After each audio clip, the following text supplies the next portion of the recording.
name is Melissa, and I'm a pre-med and BBB major at Penn. Next year, I'll be working as a medical scribe at the Shea Eye Institute.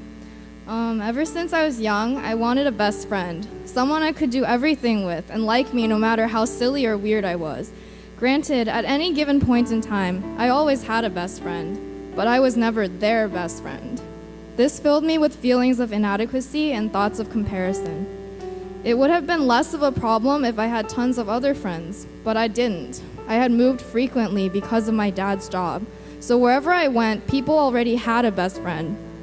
Moreover, I was an introvert, the quiet, nerdy one that most other kids, especially the popular ones, talked to only if they wanted answers to homework. So I felt lonely, not only because I wasn't cool enough to be popular, but also because the people I considered my closest friends never fully reciprocated my feelings. Finally, when I moved in high school, God blessed me with friends who loved me to pieces. As one of them wrote in my yearbook senior year, "You worry sometimes about being lonely, but you're like a friend magnet. Many people rarely have even a single best friend. You have 3. Though it was wonderful to receive so much love from my high school friends, I placed my security in their affirmation and grew used to always having someone with me, whether in person or over the internet. Thus, coming into college, I feared being alone. I always had to have someone whom I could study with and talk to throughout the day. For me, being alone meant being unworthy of being loved. But, ironically, the times when I was most alone in college, whether due to a breakup or due to switching to a new family group in the middle of the year, are the times that I am now most thankful for, because it was only when I could not rely on the people that I normally turned to, when I felt like everything had been stripped away, that I clung to God and cried out to Him. And when I cried out to Him, He answered. He not only comforted me in my pain and loneliness, but also gave me even more than I had lost.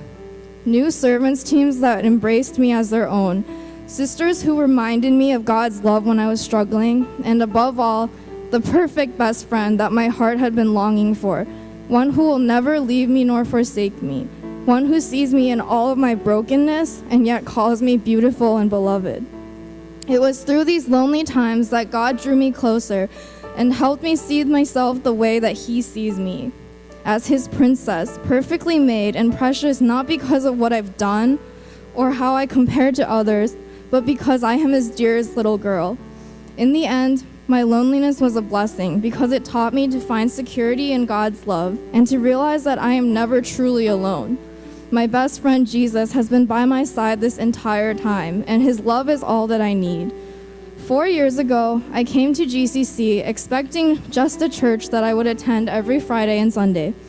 But through GCC, God has given me immeasurably more. He has transformed me from my insecure freshman self and given me a family that loves me, despite my derpiness and imperfections. So thank you. It is because of the immense love that God has poured out to me through everyone at GCC that I can now stand before you, firm in faith, and ready to take on the next phase of my life with my best friend Jesus.